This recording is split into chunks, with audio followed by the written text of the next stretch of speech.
WisdomWolf Pack, we got ourselves a chilling scares video. Where did these videos come from, my boy? Let's see what they're talking about, man. Hey, we seen where did these pictures come from? About twice, so let's see this one. Paris catacombs lost footage. This footage of a man losing his way at over 300 feet below street level in the Paris catacombs has deeply disturbed viewers since it emerged in the year 2000. What was he doing? The catacombs were originally used for limestone mining way back in the Roman era, but when cemeteries in Paris began to overflow in the late 18th century, the French government exhumed the bones and bodies from overcrowded cemeteries. Oh my days, bro. Are those human bones? Oh my god. Oh my. It extends past. Nah, what were you guys Cemeteries and buried them in the catacombs. Over time, the catacombs became a curiosity for locals and visitors looking to catch a glimpse of the more than 200 miles of tunnels that stored the remains of over 6 million people, and they were open to the public in 1809. That's more than the population of Nigeria. What? Today, the catacombs are one of the most important tourist attractions in Paris, even though only about 1% of the network of tunnels is mapped and open to the public. Most of the tunnels are not structurally sound or safe enough for tourist activities, and it's actually illegal to access the unmapped parts of the catacombs. But this hasn't stopped hundreds of locals from exploring the seemingly endless network of underground tunnels. For several decades, French authorities have done everything in their power to cover the hidden entrances to the tunnels, but people keep finding manholes and secret access points throughout the city that lead to the off-limits areas of the catacombs.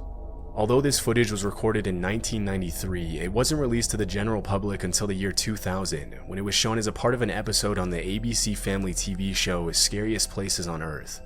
The episode features Francis Friedland, a French filmmaker who says he came across the mysterious tape when it was given to him by a catacomb explorer who found it in one of the tunnels. Disturbingly, in the episode it's mentioned that the man who recorded the point of view footage was never found or identified. This video camera was found deep in the catacombs. It was picked up by a catacomb explorer, some of the people who wandered down there. Yo, I thought France was like the place of love. How is their entire foundation covered in bones? Wait, the person that found the video camera, what was he doing? Come on. It was given to me. I looked at the tape. It's very bizarre. This person occasionally stops and he photographs bones, often in the shape of an arrow. These arrows point in a direction. Occasionally also, he stops to photograph roomfuls of bones, which means that he's very, very deep inside the catacombs. Whoa. What happened to him? Nobody knows. Some of the clips show rooms full of bones, arrows painted on the ground, and even a strange painting of a silhouette of a person on one of the walls.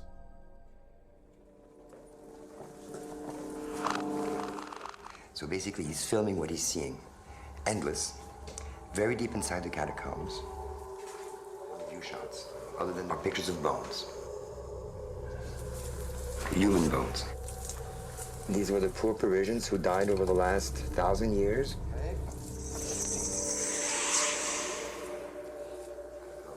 At times you'll see there's signs, painted signs on the wall, which is not uncommon. People have been painting in the catacombs for centuries.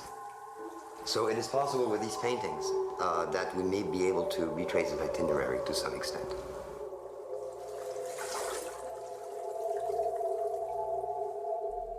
You can't pay me to At go one down point in there. the footage, the man's breathing becomes faster and he begins to run, as if he was trying to get away from someone or something.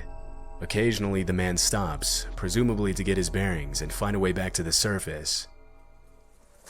We hear his breathing get louder and louder, as though something was scaring him. He's frightened. Occasionally he stops, perhaps to try to decide which way to run among all the many different corridors. He's running faster and faster and faster, deeper and deeper into the catacombs. And all of a sudden... Homeboy ditched the camera. He ditched the camera. What were you running from? You ditched your car like guy. Wait, what did you expect? I'm sorry, you go down into a network of tunnels under an entire country lined with bones and has rooms of bones. Entire rooms filled with bones. You go in there alone with a video camera. Yo, I'm gonna record this joint.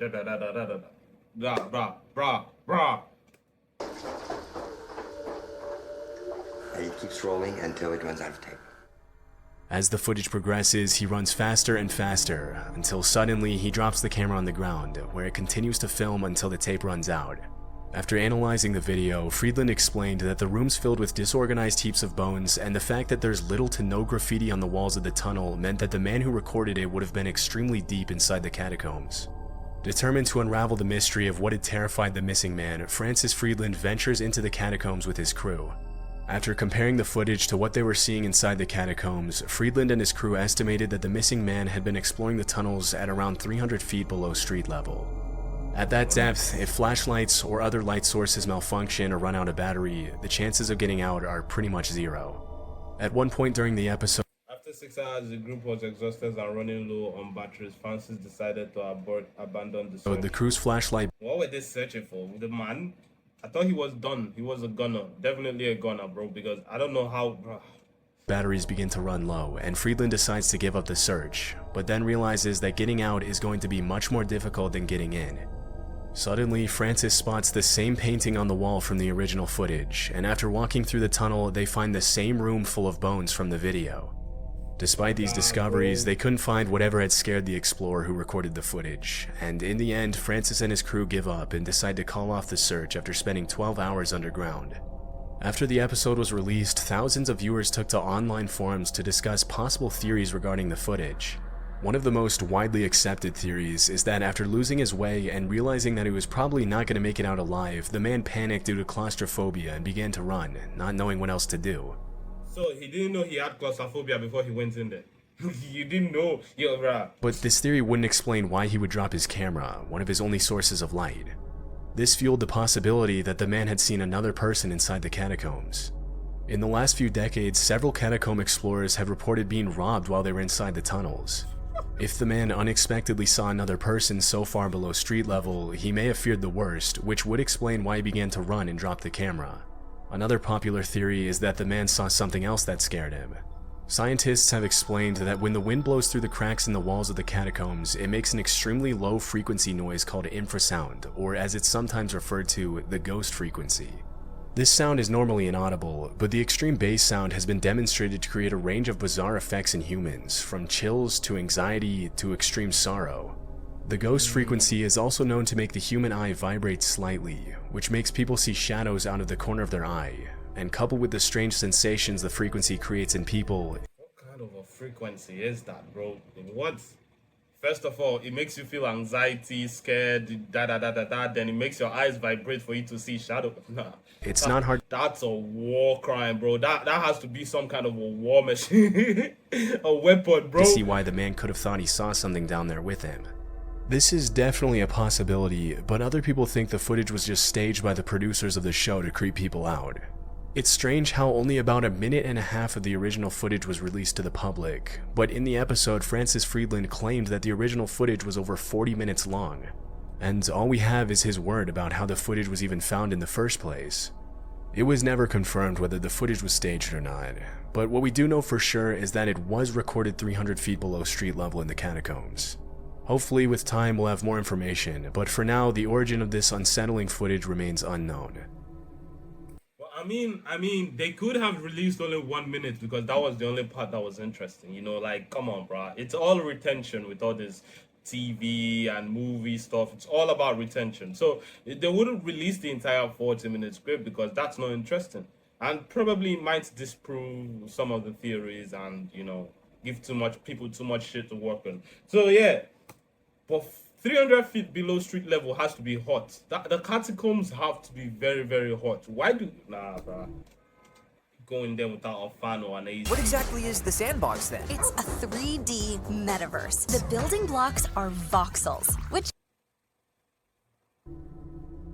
Mirjana Mortigard-Glesgorv. The words Mirjana Mortigard-Glesgorv might sound familiar if you've ever spent time Mirjana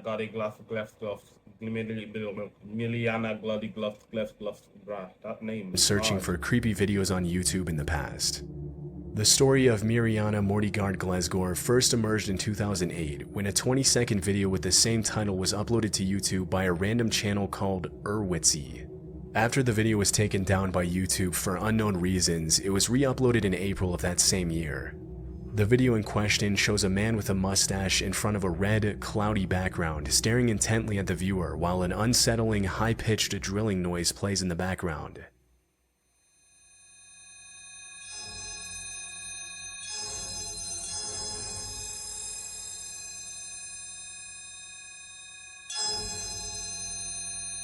Hey, yo,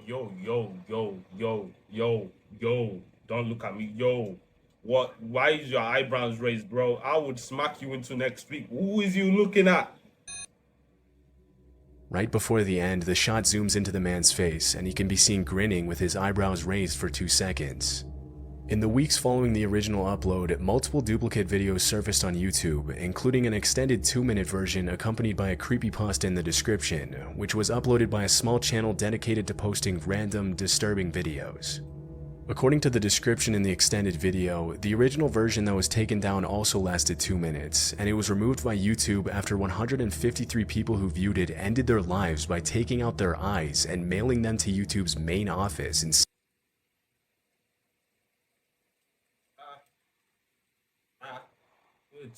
Is it not? That's what I just watched now.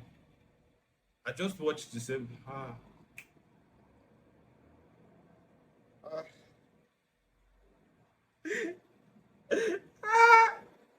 Oh my god, my eyes are useless anyway. Bruh, this one is done for. I can only see blurs. This one is always tweaking. San Bruno, California. The myth says they also put cryptic messages on their forearms, which were never deciphered. As the story goes, the video was only viewed by one YouTube staff member who started screaming 45 seconds into the video.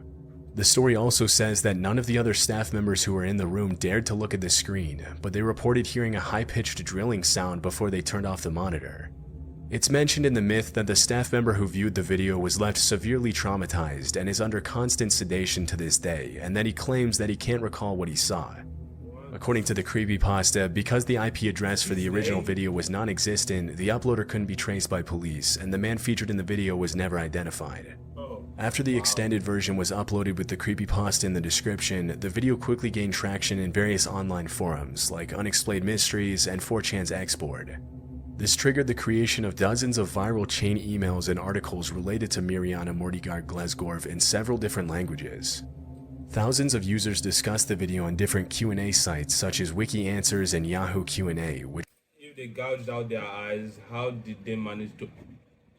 Valid point! Valid? Wait, yes! Yeah, bruh. Hey, yo, that's like one line that disproves everything. How did they take out their eyes? They got the YouTube address to mail it to YouTube. They got to the post office to mail it to YouTube. Bruh, come on, bruh. Which raised Mirjana Mortigard Glesgorv to classic creepypasta status, and the story was archived on the website creepypasta.com. In August of 2008, the story spilled over to the Russian web, where it was covered in different blogs and articles. The Russian version of the creepypasta was updated with new details, including a popular conspiracy theory which claimed that the video was created by the US Secret Service. 2 days after the original video was uploaded, a now deleted debunking video was uploaded to YouTube which claimed that the story behind Mirjana Mortigard Glesgorv was a hoax. It also claimed that the man in the video was identified as Byron Cortez, a Guatemalan marketing coordinator at an LA-based advertising agency who lives in the US Virgin Islands. An image of him was used in a 2004 online survey about marketing professionals, and an Ebum's World user edited it to make the disturbing video. Considering the evidence that surfaced, the disturbing story behind the video is clearly a myth. If 153 people had really sent their own eyeballs to the YouTube's office via mail, the authorities would obviously have gotten involved, which now... I mean, imagine chilling and then all of a sudden people are like texting you that, hey, yo, in that video of people sending their eyes to YouTube, bro, it's your face. What did you do to them? That man's life would have been... I've watched a movie like that recently where I think it's Dream Scenario, where like people were dreaming about this man, and he started doing dumb stuff in their dreams, and everybody just hated him. Like the entire world just started hating him. How did I relate that to this? I forget. Never happened. Since the man in the image that was used for the video was found to be a normal guy with a job and a family, the picture was probably randomly selected by someone who just wanted to make a random, unsettling video, which later turned into a creepypasta by someone else. Don't look at me like that, bro. I'll square you. I don't care about your family. Please rate your ad experience on YouTube. Or you guys keep disturbing me. blankroomsoup.avi. Blankroomsoup.avi is a strange video that has been on YouTube since 2005 and has received attention from some of the largest horror channels on YouTube on account of it allegedly being a leaked deep web video. This is what it looked like. Is he crying? Hey, yo.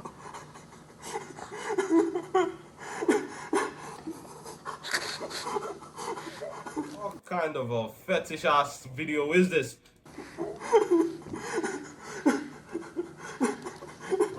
Broski is crying. He is terrified. Nah, oh my god, why am I laughing? They might have him hostage. Oh my days. The video in question shows a man in a white tank top eating a bowl of soup with a large wooden spoon in a room with white walls. A few seconds in, the man is approached by two people in doll-like costumes with black, lifeless eyes who appear to be comforting the man as he eats the soup. Well, the eyes will obviously be lifeless. It's like a suit. What do you expect it to be? Should they paint it with unicorns and rainbows? Bro, the eyes are lifeless, obviously. Let's focus on the man eating a bowl of cereal with a spoon bigger than his dick and just crying his eyes out. But the man doesn't seem comforted at all, and instead appears to cry inconsolably as he continues eating the soup. Immediately after the video was uploaded, disturbing theories started surfacing about this possibly being a real torture video.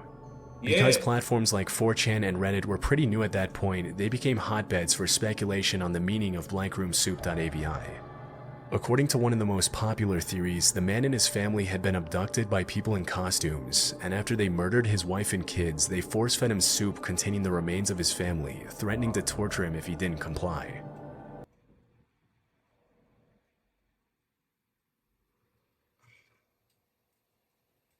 They were not petting him. Like, don't worry, your family, you would be with them forever until you shit them out.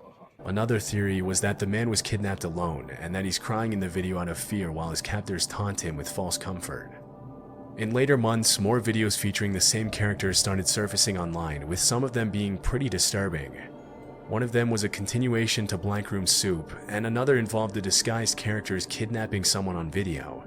While doing research on the origins of Blankroom Soup, the name of a man named Raymond Percy came up in connection with the mysterious costumes shown in the video.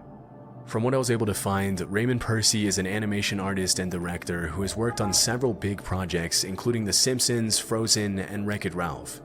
He also has an account on the video sharing platform Dailymotion, where several videos featuring the same characters from Blankroom Soup can be viewed, but in much more innocent contexts. Using the Wayback Machine, I found that the creepy video itself was posted on Raymond Percy's account, but with the title Freaky Soup Guy, along with the caption, "A clip of people who look like us doing something to someone that we would never do, we promise." Most of the videos have since We promise. Bro, he did it. been deleted, including Freaky Soup Guy. The strange caption indicates that perhaps this creepy video was not made by Percy at all, and in 2016, YouTuber Rainbot contacted him directly to get to the bottom of the mystery. Raymond Percy explained that he had created the costumes himself. The characters' names were Ray Ray, and he had used them for several live performances all over the world. After one particular performance at a club on the Sunset Strip in Hollywood, the costumes were stolen when Raymond and his crew were cleaning up the set. A few weeks later, he received an email with an attachment containing the creepy video, and he immediately posted it to YouTube and Dailymotion to share with his team. According to Raymond, the creepiest thing about the video was that the characters move in the same slow, paused fashion in which his own performers were trained to act during their performances, meaning that whoever stole the costumes must have been watching Percy's live performances for a while, and perhaps they were even fans. This new information disturbed a lot of viewers, giving way to a new wave of theories and speculation regarding the unsettling video.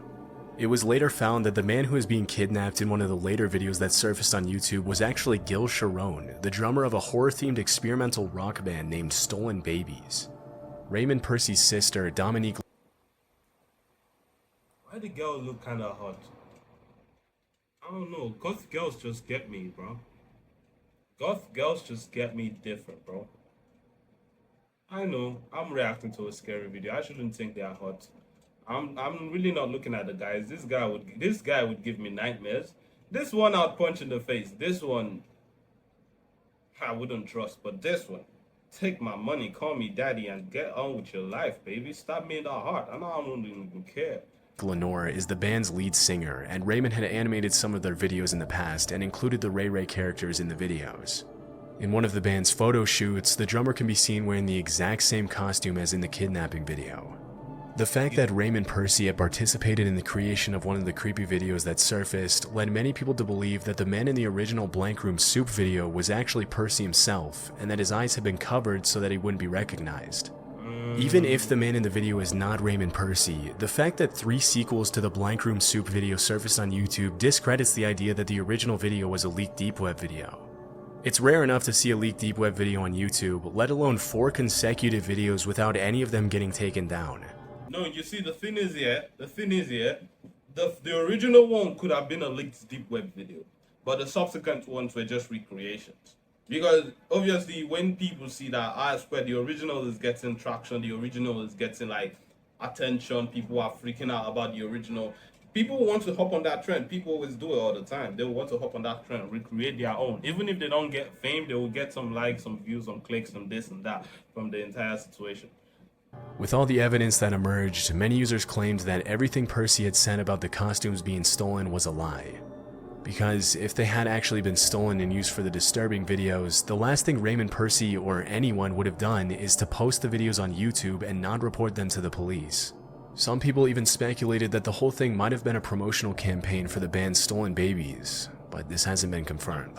Regardless of whether Raymond Percy was telling the truth, the one thing we know for sure is that blankroomsoup.avi was never a deep web video. While some still argue that the video and its sequels are genuine, there's just too much evidence against the authenticity of the videos today to conclude that they actually came from the deep web. Are you a STEM professional and are looking to apply for U.S. permanent residency? Then stay tuned. I feel fantastic. Those who have explored the horror side of the internet have most likely at some point come across a bizarre weird ass robot is this? Our video of a Does this classify as whiteface? Is there something like whiteface? Singing android. In 2009, a single video named I Feel Fantastic was uploaded to YouTube by the channel Creepyblog.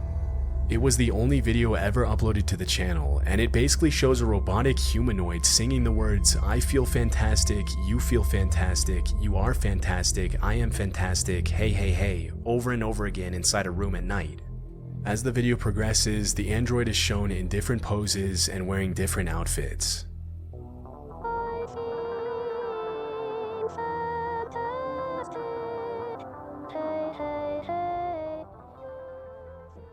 At one point in the video, the robot starts singing more mysterious lyrics like please leave, please me, and run, run, run.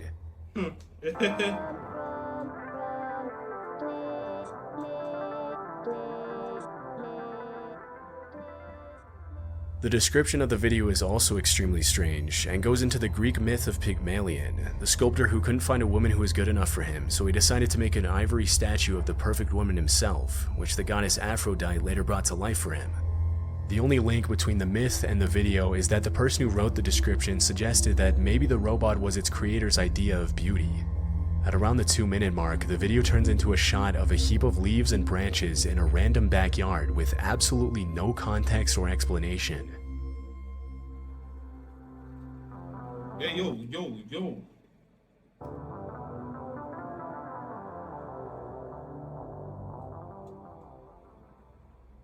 After watching the video, many viewers reported feeling anything but fantastic, and conspiracy theories immediately began to emerge in online forums. Can I be the first to say that's not as scary or like a creepy killing call? It's just like a lot of videos like this are posted every day today, bro. Like, what's weird things going on? One of the most popular theories is that the creator of the video was a serial killer, and that the different outfits worn by the singing How did we get there, bro? android throughout the video belonged to his victims. According to this theory, the killer created the android as a sort of tribute to his victims, and the backyard shown in the video is where the victims are buried. The strange lyrics and the overall creepy nature of the video reinforce this theory to some extent, but fortunately none of it is true, and the information regarding who made the android and why is actually available online. The robot in this video is called Tara the Android, and in my research I found that she was designed by a college professor in Connecticut named John Bergeron. According to the website geocities.ws, John Bergeron created Tara the Singing Android as a way to break into the android and animatronics industry, and even planned live performances for his android in order to get more visibility.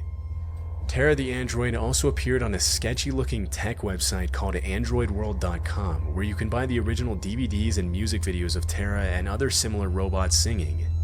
Some of the other music videos are even creepier, but that doesn't change the fact that this was an engineering project, not the work of a serial killer. Interestingly, bro, people be jumping into some weird conclusions, bro. How did we get to serial, bro? How did we get to SK, bro? Like, come on, bro. It's just a singing android on YouTube. Do you know how many creepy stuff, bro? YouTube has a policy against certain things, but people always find their way around it. You feel me? People somehow, some way find their way around it and post the most disturbing things on here, bro. So this is just one of those things.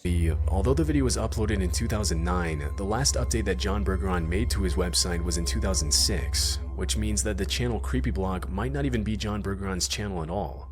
I Feel Fantastic might have just been uploaded by someone who thought the video was creepy or interesting and decided to share it online. The one thing that's confusing about the whole thing is why John Bergeron made such creepy music videos if his intention was to make a name for himself in the animatronics industry. He never provided an explanation for this. He doesn't need one though. Maybe it's the kind of stuff he likes. Nothing. Out of all of the creepypastas and scary top 10 videos that have gone viral in the last couple of decades, Dining Room Where There Is Nothing is one of the videos that has left the largest number of viewers feeling creeped out.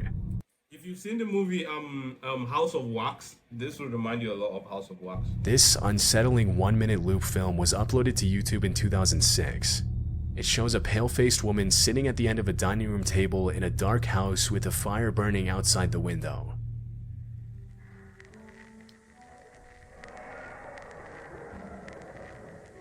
Hello. Oh, shut up. Nah. Shut your mouth. I was okay with your face. I was like, man, this isn't scary. You open your mouth and my heart skipped a beat. Nah, get out of my screen, bro. And your mouth is opening again. Don't talk.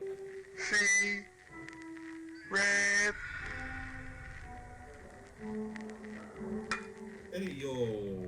After the woman opens her eyes, she says the words, "There is nothing," backwards. She then shoves her face in a bowl of food as the camera pans out to show the rest of the room. The video then plays in reverse, and after the woman raises her head from the bowl, she repeats the words "there is nothing," this time in normal order. The video ends with the chilling image of the woman closing her eyes.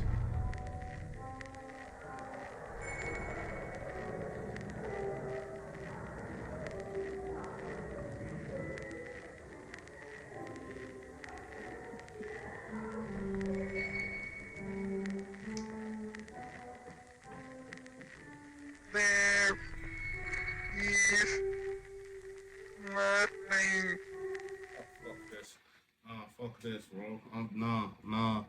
Now what's going on? Yo, what am I watching right now? What's going on?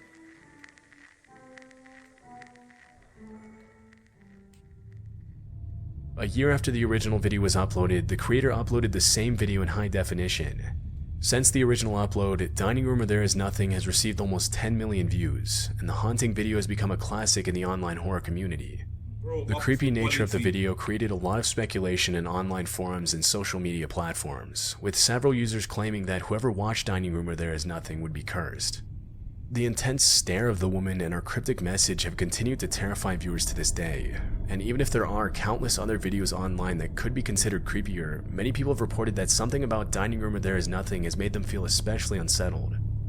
After seeing how much attention his video was getting, the uploader created a website where he talks about the meaning of Dining Room Where There Is Nothing, saying, "This piece was inspired by a personal paradoxical desire for empirical proof that there is nothing on the other side of life. Bro, what? How? I wanted to blur the distinction between the two states, and to state the paradox by showing someone who is coming back from life or death and denies its existence, thereby fulfilling the paradox." Okay, that makes sense. You know, that kind of makes sense. Yo, that actually kind of makes sense. Okay. Despite the unsettling nature of the video and the fact that it has haunted millions of viewers worldwide, Dining Room Where There Is Nothing is just a short film created by David Earl, a communications professional with a passion for experimental films. The woman in the video is Leah Porsager, a Danish artist who frequently participates in projects related to esotericism, such as this one. How are you fine here and you look like the devil's wife in the other video? Even if it was just an art project, Dining Room Where There Is Nothing has become a classic video in the online horror community since its original upload 17 years ago. Has YouTube been around for that long? Wow. These videos were crazy, bro. These videos were wild. I'm not even gonna lie, bro. What did I just see? Look, y'all should tell me your thoughts on the videos, which one you wanted or which one you want. You know what? I'm gone.